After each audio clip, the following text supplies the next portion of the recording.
Okay, great. I'd just like to call the Waterfront Stewardship Committee meeting to order. Thursday, April 24th is 2:00. I'd also like to acknowledge with respect that we're meeting on the traditional territory of the Lekwungen speaking people, and we are honored to have the opportunity to build strong working relationships with the people of the Songhees and Kosapsum nations. Okay, so just to let you know, we have Chris Ling and Neve Ryan send their regrets today, so they will not be attending. And we have no written submissions received for public participation, and no members of the public have registered to speak virtually today. So with that, I'm going to be seeking approval of the agenda. So if I can get a motion to approve the agenda of the Waterfront Stewardship meeting of April 24, 2025 to be adopted as presented. Moved by Farley. Any discussion? No discussion. Anyone opposed? Nobody opposed, so motion carried. Thank you. We'll move to adoption of the minutes. If I can get a motion to approve the minutes from the Waterfront Stewardship Committee meeting held October 24th. Oh, that was a long time ago. 2024 to be adopted as presented. I can get a motion. Moved by Ms. Gibbons. Any errors or omissions? Any discussion?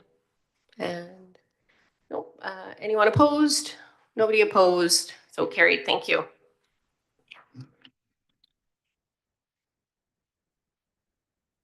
Sorry?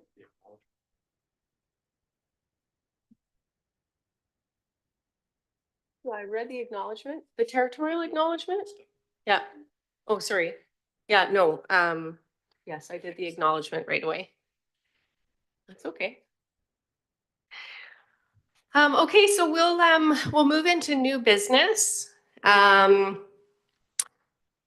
So we're actually gonna open up with Yazmin Hernandez, our Director of Planning, is going to give us a committee update.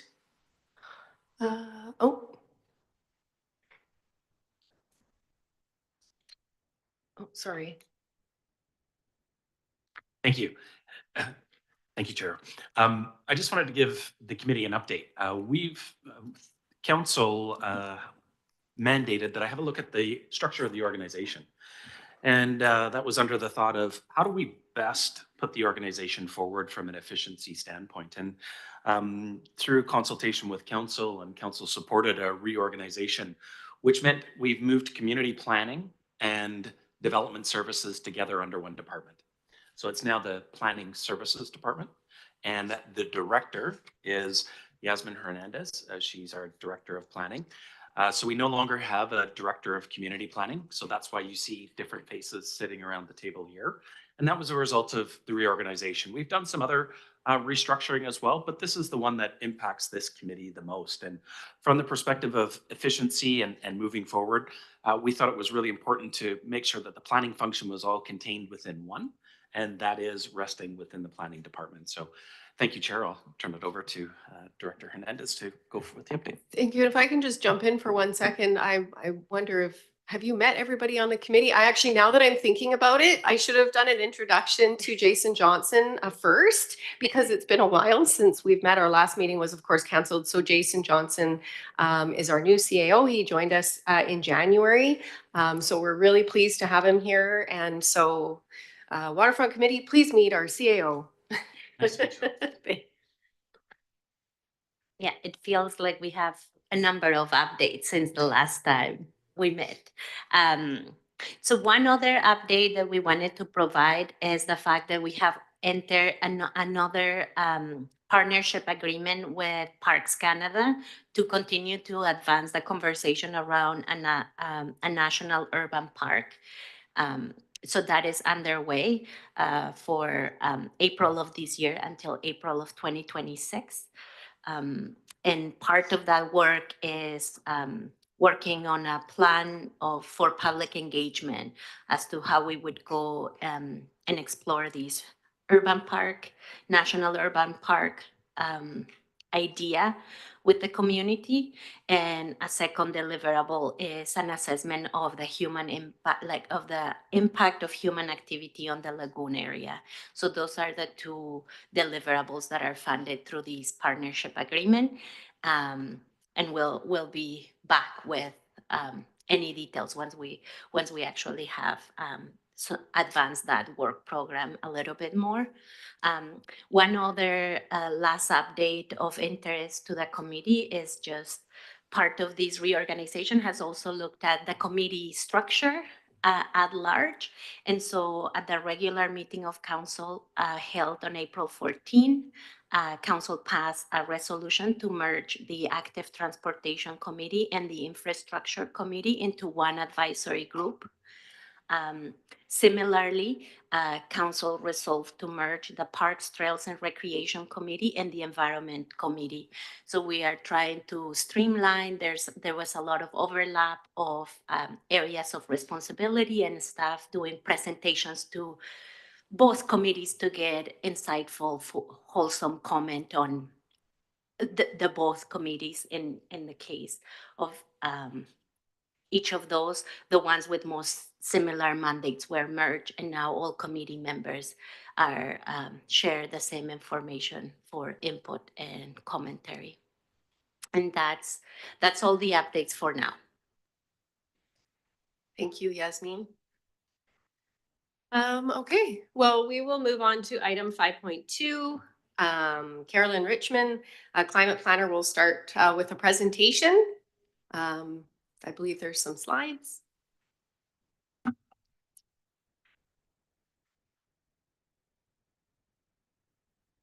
And this is going to be done with Cassandra Cummings, who is online via Zoom from Diamond Head Consulting. She'll be completing the presentation. And we'll just give a couple minutes here.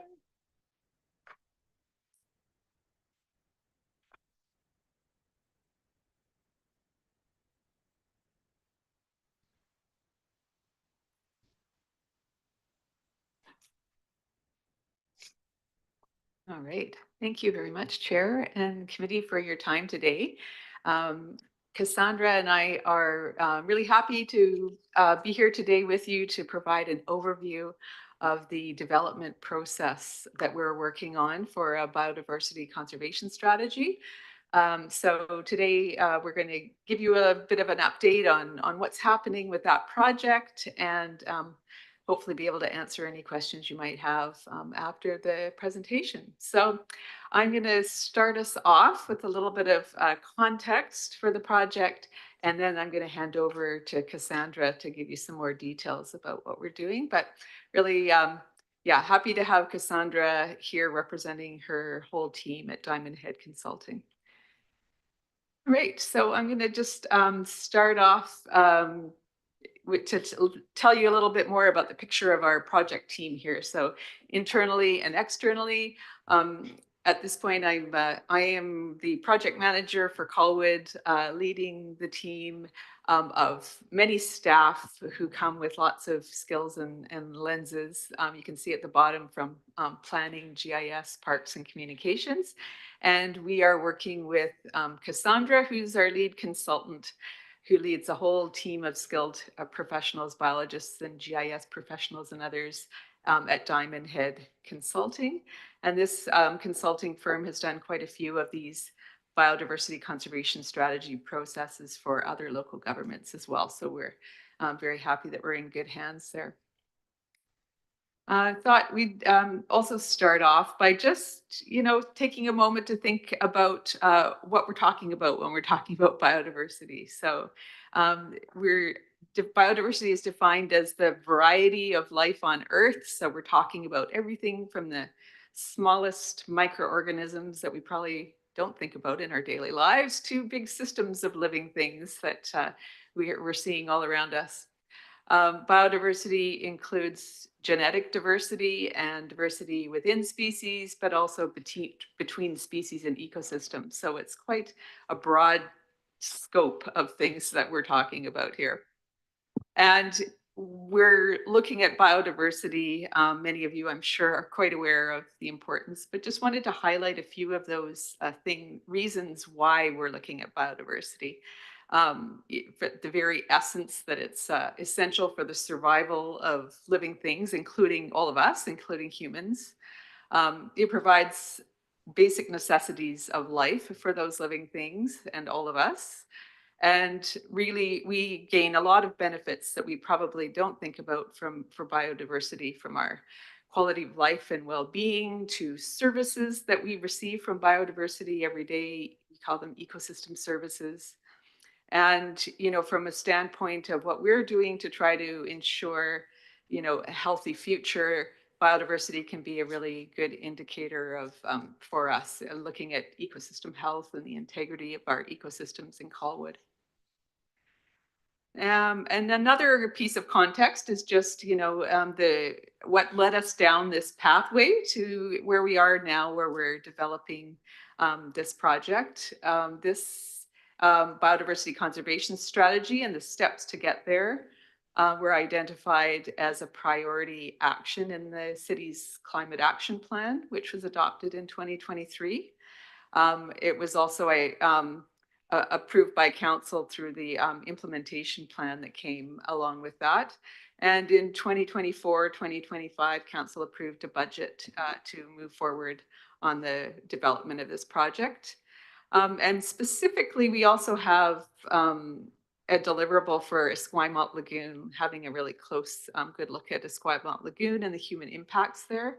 And I believe that recommendation came from this committee in October 2023, and was and council gave direction to staff November to conduct a biodiversity baseline study in the Esquimalt Lagoon for looking at human impacts. So that is that's where we get our direction on this project. And you know, just wanted to frame also that through the climate action plan that Colwood has, it's clearly recognized that there's a strong interconnection of biodiversity and climate in these two crises. They're interconnected and mutually reinforcing. It really is important to take integrated approaches when we're working on climate and biodiversity towards being successful in this work. You'll see when you look at the climate action plan that pathway 4 of the pathways to our success with climate action is all about nature-based solutions and biodiversity. So there's approaches using nature-based and nature-inspired climate solutions as an element of this work. So really hoping this project moves us forward in helping guide us in that work, and thinking about biodiversity conservation in a changing climate as well. So I am going to turn it over now to Cassandra to take the lead and tell you more about what we're doing. Sounds great. Thanks so much, Carolyn.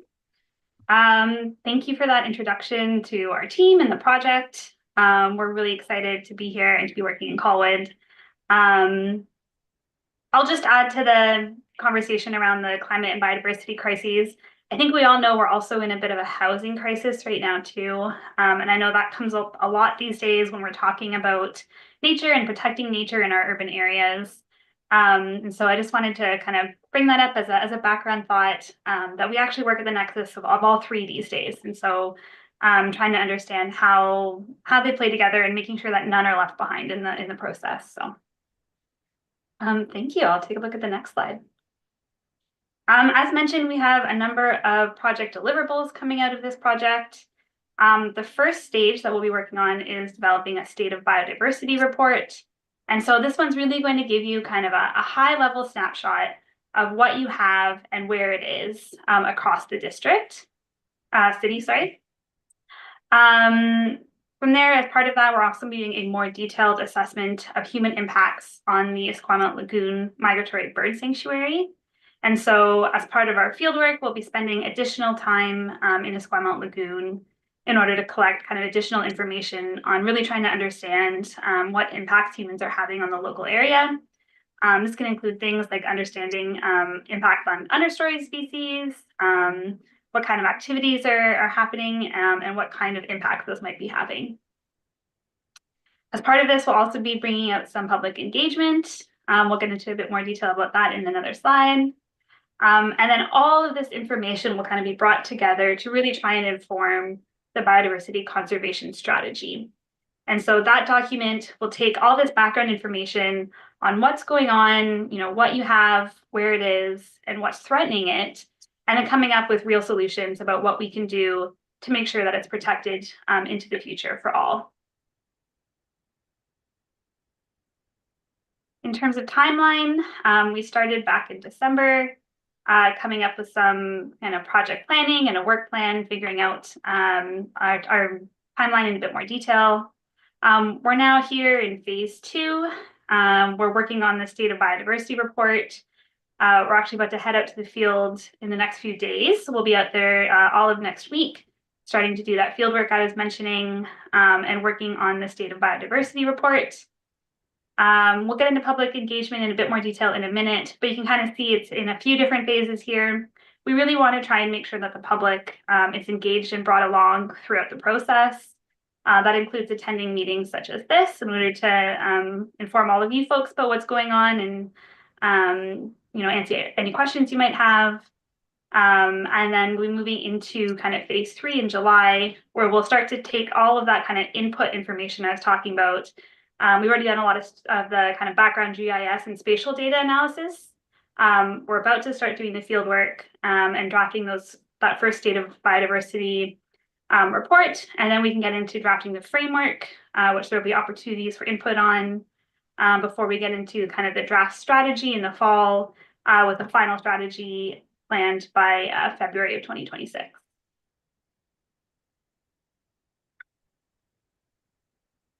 As I mentioned, we're well underway on the mapping and data analysis piece. We've brought together all of the data layers that we had for Colwood that are kind of already existing and starting to do some of our own analysis. We use something called a digital elevation model, which is derived from LiDAR, which is kind of a fancy way of saying we have an airplane that gets flown and collects a lot of on the ground kind of heights, I suppose. And so from there, we can get a lot of information on our trees, as well as water courses. And so we're able to try and identify some more refined location of water courses, maybe some water courses we didn't know about, as well as trying to identify more maybe like wetland and pond type features. All that is well underway. As mentioned, we're about to start our fieldwork in the next few days, which I'm really excited for. It looks like we're going to have some good weather for it. So I'm excited to get out there and start seeing all these things I've been looking at a map for the last few months.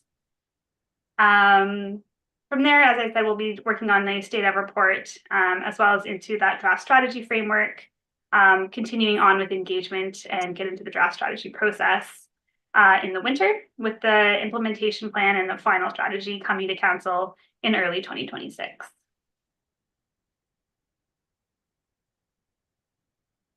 In terms of public engagement, we've already got the Let's Talk Colwood page up. We're planning on doing a story map, which is kind of an online engagement tool. It provides information, kind of a written version of what I've been saying here today, with some pictures, as well as includes a map where people can leave feedback. We're planning on doing some public in-person events, as well as some additional presentations and stakeholder meetings, such as today, as well as have the opportunity for additional online feedback throughout the process. This is just an example story map from a similar project we did in the district of Saanich.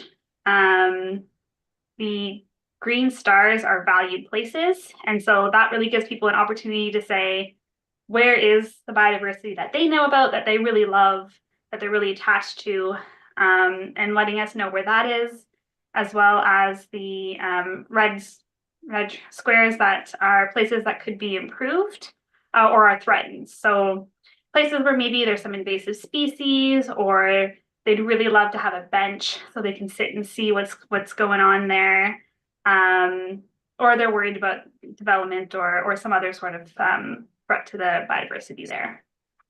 So we tend to get a good mix of both across, so we're excited to see what will come of that, and that should be live in the next few weeks.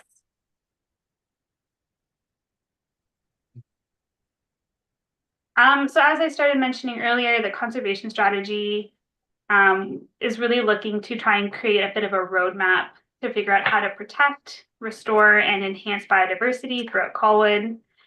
This includes natural areas as well as ecological connectivity. Thinking back to those earlier slides on the crises that are ongoing, trying to understand how a changing climate can play in on this, and what kind of recommendations we can have to protect what you have and improve resiliency so that these natural areas can continue to function going into the future as our climate continues to change. It also will come up with a number of opportunities for nature-based climate action. And as I mentioned, kind of build off that current state of biodiversity and really allow you to kind of figure out into the future what kind of changes are happening as Colwood continues to grow. And I think that's it for me today. Does anyone have any questions for myself or for Carolyn? Do we have any questions from the committee? Mr. Smith, yeah, please go ahead. Some examples of what will we be looking at the end of the day? Just throw it out there. Do you mean in terms of deliverables or in terms of questions that we might be looking to Cassandra, answer? your mic is off, or we can't hear you. Can you hear me now? It's very quiet. Oh, strange. Can you hear Oh, me? there you go. Okay, strange. Sorry, I don't know what happened there. Sorry, do you mean in terms of deliverables or in terms of questions that we're looking to answer through this process? I'm sorry, I didn't catch that. I was just asking, at the end of the day, what's your kind of a scientific wild ass guess that what are we looking at? That kind of changes in biodiversity are we talking about? Just to give us a teaser. Sure, yeah. So I think what we're currently working on and what our fieldwork will inform will kind of give us an understanding of what you have in Colwood and kind of where it's distributed, understanding what kind of ecosystems you have where, and that'll be kind of our first step in terms of understanding too where the water courses and things like that are. We then use that information to develop a biodiversity ranking map. And so that kind of helps understanding where some of your most biodiverse areas are, and that can kind of help lead us to understand some of those protections. In terms of a changing climate, of course, there's going to be changes with sea level rise.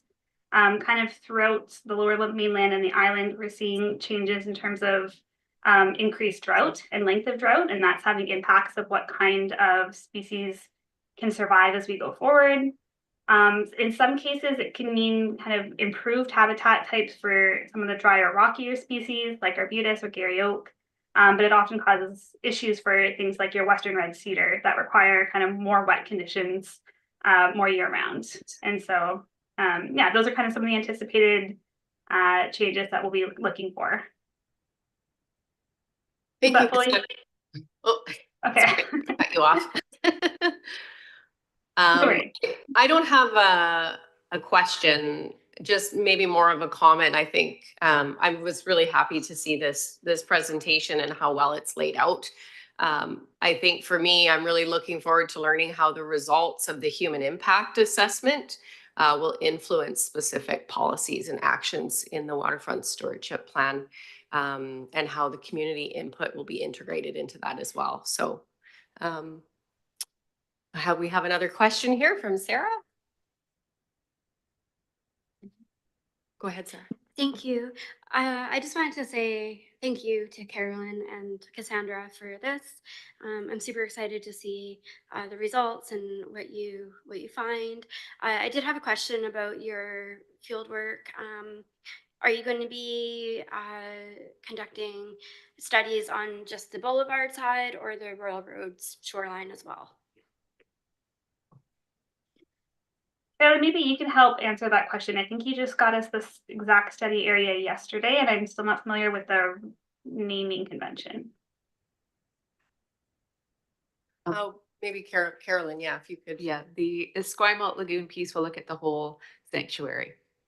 Yeah. Perfect. Thank you. Okay. Mr. Farley Cates. Thanks for your presentation. One quick question is, are you going to be identifying areas where there should be very minimal human interplay with the environment?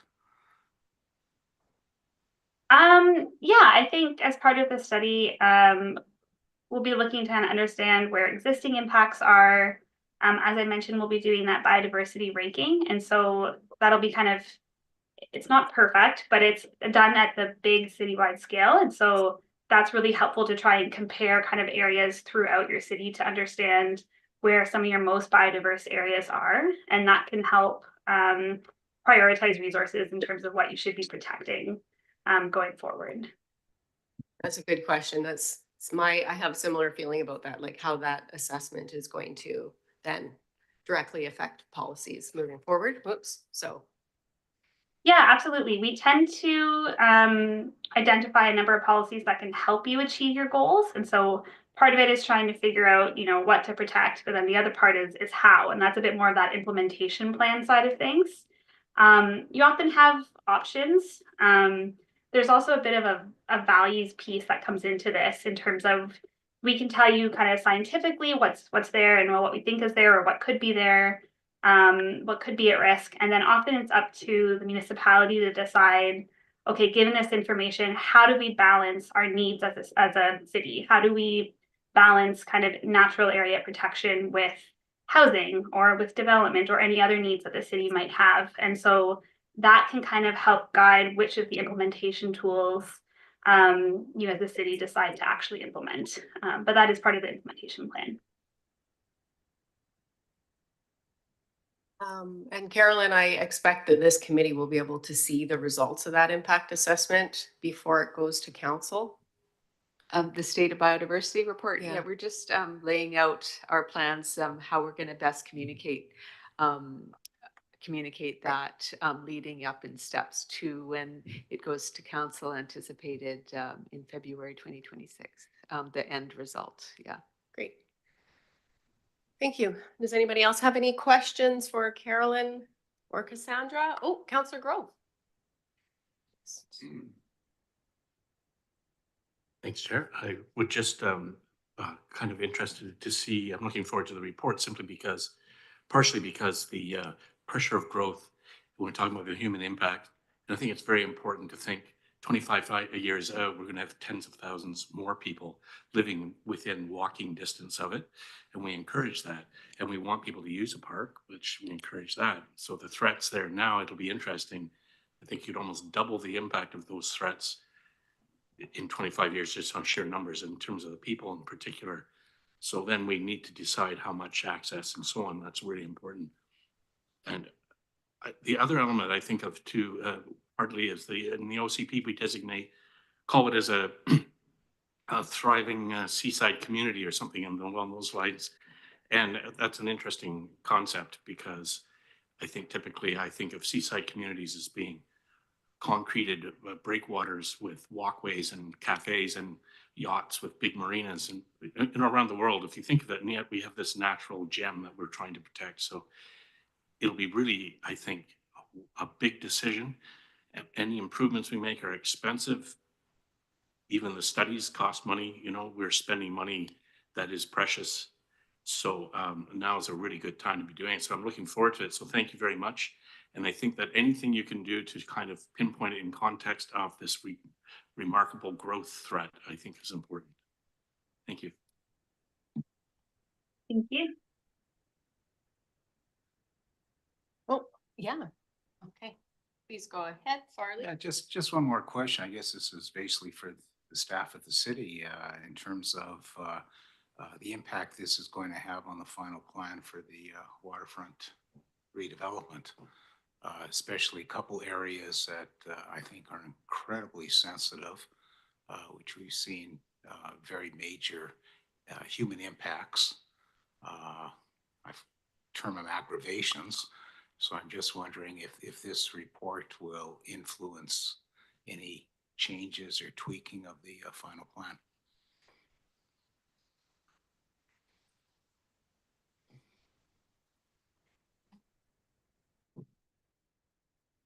Go ahead. Thank you for the question. So we are looking closely at the Waterfront Stewardship Plan, the challenges that we have found implementation-wise, just the cost implications of realizing the full scope of the undertaking, as well as additional information that may be appropriate to include. It is not a plan that has been endorsed by council yet. So I would say it is still in development with a lot of opportunity for fine tuning.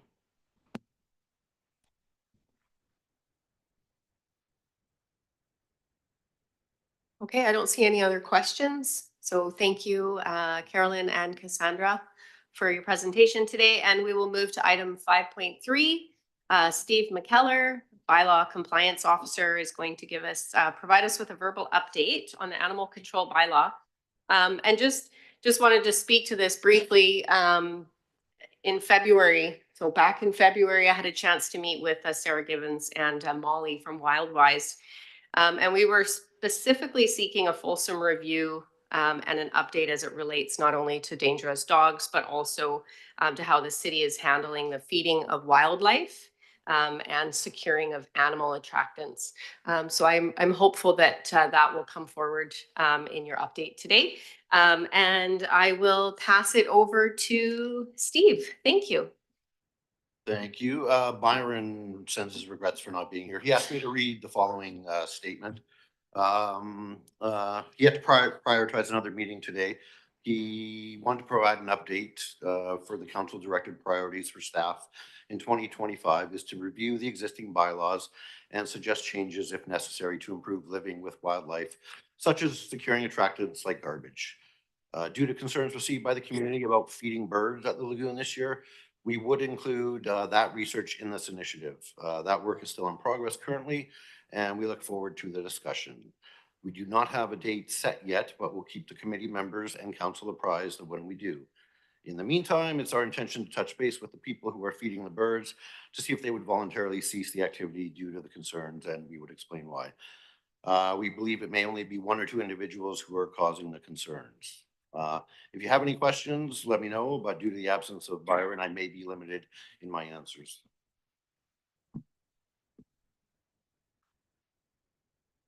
Okay, thank you, Steve. I'm sorry that Byron wasn't able to make it, but I think there's maybe still some things that this committee is sort of looking for as far as an update, a little bit more detailed update on where we're at with the animal control bylaw. I know that the feeding of the birds has been a big problem at the lagoon, and so I'm happy to hear that it's in progress. I would love to learn when we're actually going to be dealing with the issue.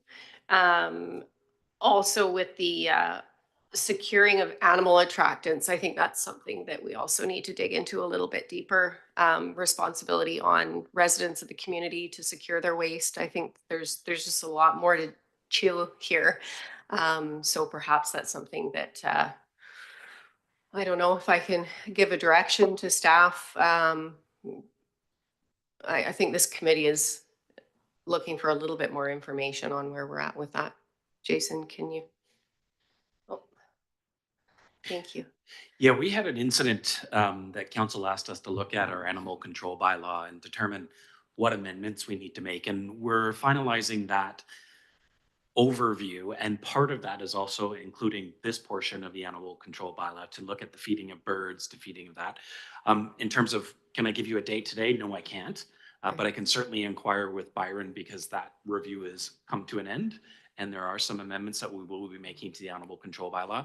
But I commit to getting back to the committee with a date as to when council will see that and ultimately a referral.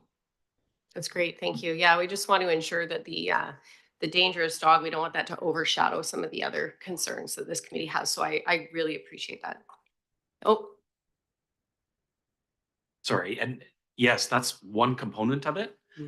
It's the omnibus review of that with the animal attractants, as well as what we need to do to strengthen our control of dogs. It's a whole suite of issues, so it's not just one. So please don't think it's animal. It's the dog complaint that started the genesis of the review, and then we added this component to it to bring it as a complete package. It's just not ready yet.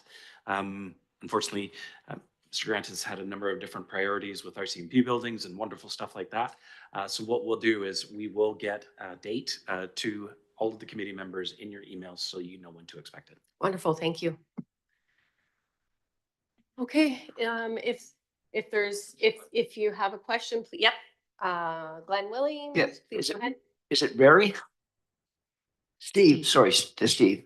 Steve, this, to me, this bird feeding at the, in the area of the lagoon, also by the bridge, and also on the other end, where you get quite a bit of it, is a time bomb. And the reason is that I believe that there's a lot of possibilities that the avian bird flu is going to transfer to humans one day, and it could be catastrophic.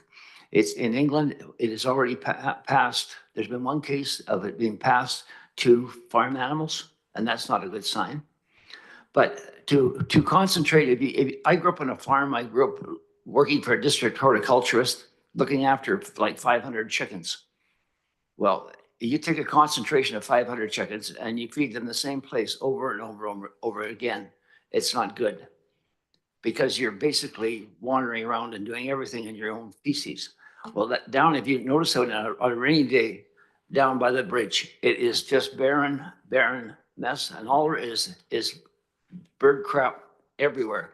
And it's built up there, and all these people go down there, they throw out 20 or 30 loaves of bread or whatever else, and all the birds come in. Well, this includes the resident, not only the resident birds, but the birds that are en route on their migration routes, and they eat that same stuff. Well, all it takes you is birds start moving. I think these birds move thousands of miles, that this stuff will move very fast, and it already has. If you look at the numbers in the Fraser Valley of avian bird flu, the numbers are staggering. Absolutely, I think it's 800 million. I think 800 million birds on the north side of North America have been put down. And what happens is you just have to exterminate the whole. You got 50,000 birds. You have to destroy all the birds, and that's it. And then you have to go back and start from scratch. So I think it's sensitive. And I think we got our heads up somewhere when we don't address this very seriously and put signage up and saying, please do not feed the birds. This is what could happen to us. And as a species, we might be in a lot of trouble if this sort of thing is not contained. It's one thing to have a nice little bird feeder that you clean every week. This ground down there has never been cleaned. It's never been cleaned. It's never say, well, why don't we get out of this area and spread it out? So it's better, better foraging area, but don't put it all the crap in one place and then throw the bird feed on top of it. That's just a time bomb. Thank you, Glenn. And it is my understanding that, as Steve mentioned, that Bylaw's already identified one or maybe two residents that are feeding these birds, and that was something that was in progress now and being dealt with. And I would imagine that signage will come forward with the updated animal control bylaw. And so we will get information as to when we'll be able to see that in the near future. And if there are no other questions for Steve, then we will move on to our next item on the agenda, which is 5.4, Capital Regional District Programs. Jennifer Tyler, Harbors and Watersheds Coordinator, sends her regrets. We will have Barri Rudolph, Environmental Science Officer, will be presenting with Jody Watson, Supervisor of Environmental Stewardship and Initiatives. So welcome and thank you for coming today.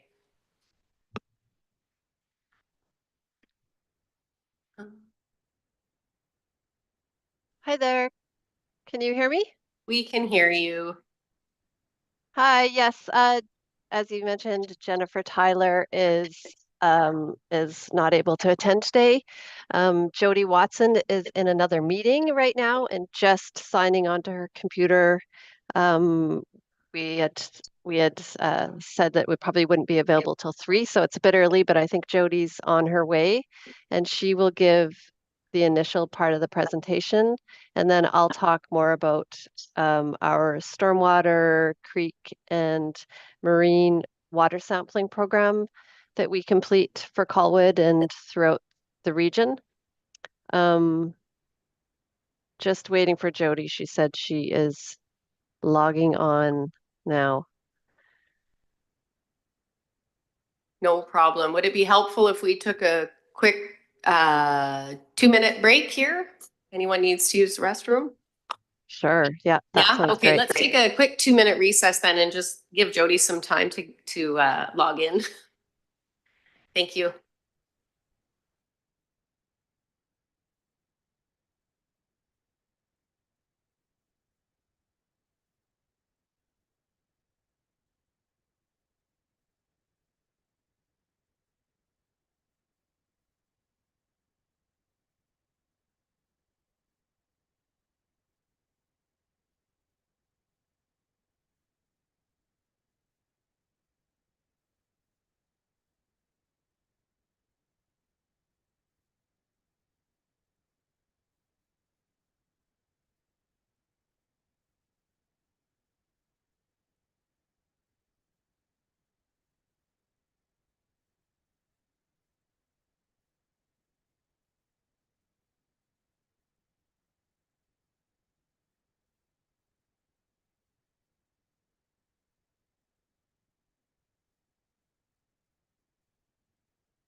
Can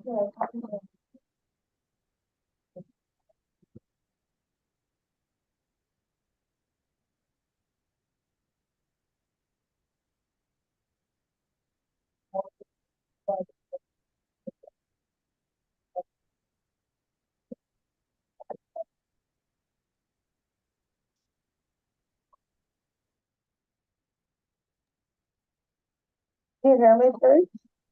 I can hear you. Yeah. They just paused the recording and are taking a quick break. Hey, now, how come? Why is it coming out of my speakers? Audio.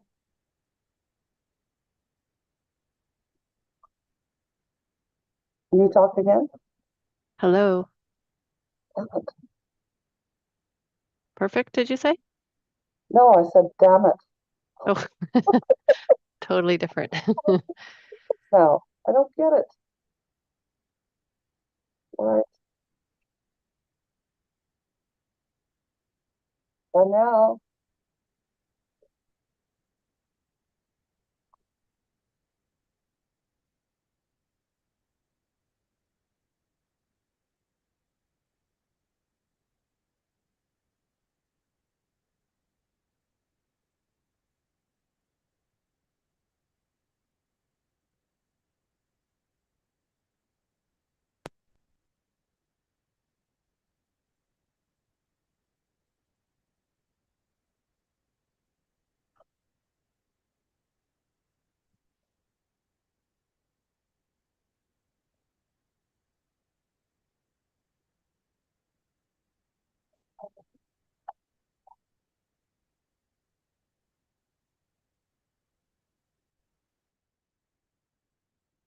Welcome, Jody. Glad to see that you were able to log in. I think we are running ahead of schedule today. So thank you for being here. And with that, I will pass it over to you, Jody. sorry, I'm just having a bit of problems for 1 second here. Okay, no worries. Come on, why is this not connecting?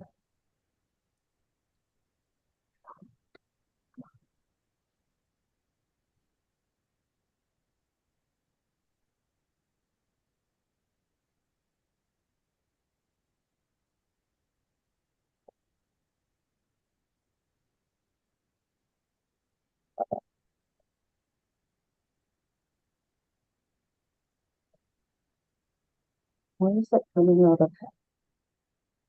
So now Java's not even showing up.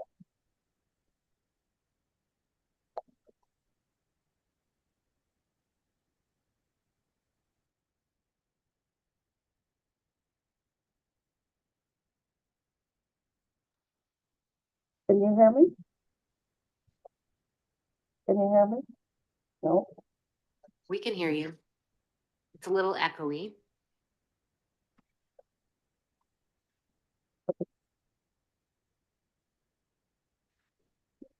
Mhm.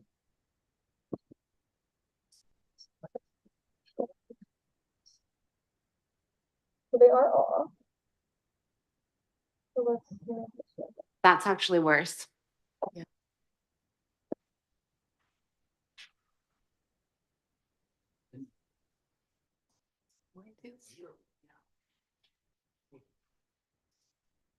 I'm just gonna leave and try and come back.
Hi, can you hear me now?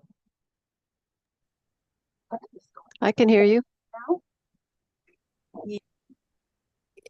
I can hear you, but can you, I don't know, say a few more words? It still sounds a little bit like you're speaking underwater.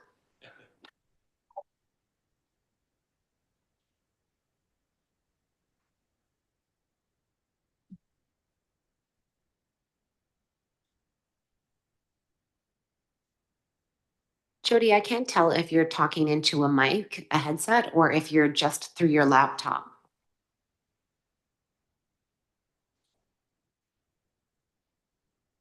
And now you're not coming through at all.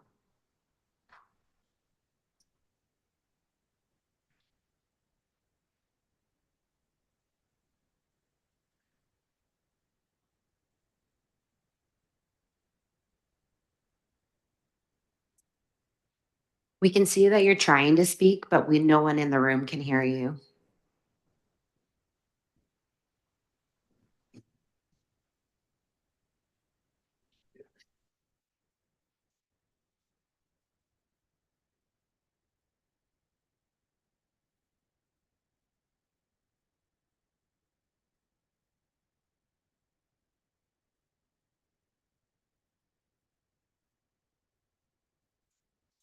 Jody, I'm gonna suggest maybe that we give you another minute or so with the technical difficulties here, and if we're not able to resolve them, we may have to reschedule this presentation for another day. Yeah, you're nodding your head. You're having some technical difficulties? Yeah, okay. So then I think as the chair, I'm going to make the call. I can see Jody nodding her head that she is having some technical difficulties. So I think that we will have to reschedule this for another day. So Jody will have staff connect with you to do that. So thank you for being here. I'm sorry you were having some challenges, but we will see you again in the very near future. Thank you for that. We'll see you soon. Sorry, it's a tough one to kind of coordinate today. Okay. Okay, thank you. Thank you. Okay. Well, sorry about that. These things happen, and I assume we'll hear from them again. But that actually does bring us to the end of our committee meeting today, I believe. Yeah, I don't have a 5.5, so I'll just be seeking a motion to adjourn the meeting today. Councillor Grove. Anyone opposed? Nobody opposed? Okay. Oh, okay, I'm gonna, Glenn Willing, I'm gonna give you a moment here. Please Yes. go ahead. Are we going to be seeing some updates of where the logistical plan is of this whole The procedure? Waterfront Stewardship. Because we've heard nothing really Yeah. about it in the last several meetings, and it's we seem to be wandering in the forest a little bit. Yeah, I don't disagree with you. I will be asking staff for an update on where we're at with the draft Waterfront Stewardship Plan. I am also looking for those updates. So thank you for bringing that up. And we will certainly let the committee know when we will be brought up to date on where we're at with the draft Waterfront Stewardship Plan. So thank you. Okay, so we've had a motion to adjourn. Nobody was opposed. And so that is the end of the meeting. Thank you.